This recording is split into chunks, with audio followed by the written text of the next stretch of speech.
రమేష్ గారు బాగున్నారు. అందుకే 1 మంత్ అవుతుంది.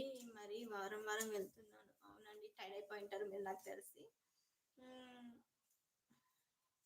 ఈ favourite food which you cook only for you. Spicy. ఏదైనా సరే. నా కోసం నేనంటూ స్పైసీగా చేసుకుంటాను. బట్ మా పిల్లలున్నారు ఇప్పుడు. పాప ఓకే. ఓకే తింటది. మా బాబు అసలే తినడు కాబట్టి వాడి కోసం అన్నిలో ఉంటది స్పైసీ మా ఇంట్లో. హ్మ్. ఏదైనా సరే నేను నాన్ వెజ్ అయితే చాలా చేస్తాను వెజ్ కన్నా. అదే కాంప్లిమెంట్ ఇస్తారు నా హస్బెండ్. నాన్ వెజ్ అయితే నువ్వు చాలా చేస్తావని. So, non veg. బట్ నాకు మాత్రం మెంతి పప్పు, అన్నము చాలా ఇష్టం. అందులోకి పికిల్.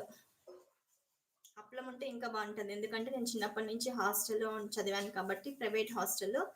సో, హాస్టల్‌లో మాకెప్పుడూ అప్పలం ఏసేవాళ్ళు. సో, పప్పులోకి పికిలేసుకొని అప్పలం కలుపుకొని తింటే చాలా బావుంటది. నాకదే అలవాటు.